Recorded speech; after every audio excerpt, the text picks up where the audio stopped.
Hey, what's going on? Here's another video. I had someone ask me, what about selling and then renting and waiting it out, or something happens? So it's a catch-22, but let me kind of go with this formula. If you sell, what is that net profit you're going to make? Remember, the price doesn't matter. It's what your profits are going to be. Well, let's say right now you're selling because you're trying to take advantage of the market.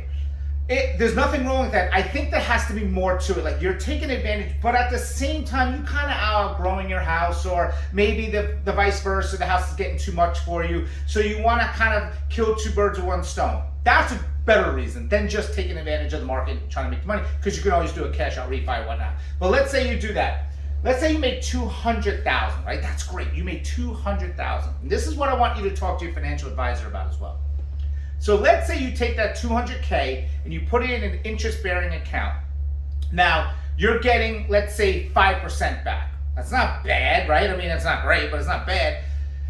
If you're renting something, in theory, you can say that the profits and the interest are helping you towards the rental, so you're not paying as much in the rental, right? If that's the way you want to go. So then maybe you're not taking a ton of money from your profits and you're paying it towards your rental. Or you find a rental, you take the profits, you put it in a retirement account, you don't have to touch any of that, and you're making enough money where the rental is not, a big difference of what your mortgage payment was, and you're going to stay there. And then when the market, it doesn't necessarily have to change in the price.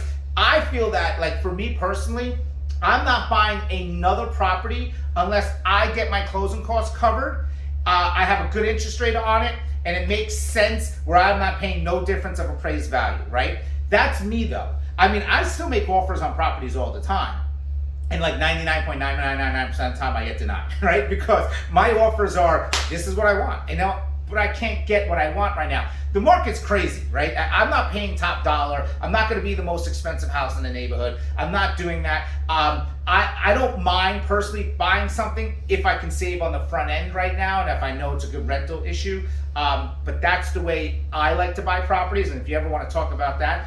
So if someone was asking me my advice on that's what they wanted to do, personally, I would look at the rental market, what it's going to cost, right, compared to what your mortgage was, how much profit you're making. Is the profit you're making and the interest you're making on the profits going to make sense? Do you not need to touch it, but you're making more money on profits, and then you're paying towards the rental, so you're actually making more money? Because the thing about real estate is, we make money on real estate when you pay down, right, the principal. So we've never seen it really 10 years ago, but the market skyrocket like this, right? So the market, not only you're paying down your principal, but bam, you're building equity because this market, right?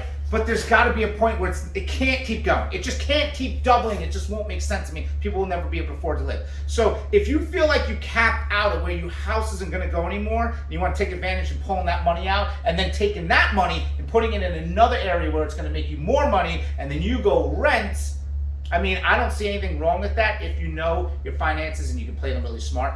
I'd love to get into more details with this one. If you have any questions, please call me. Karen, food, fun, real estate education.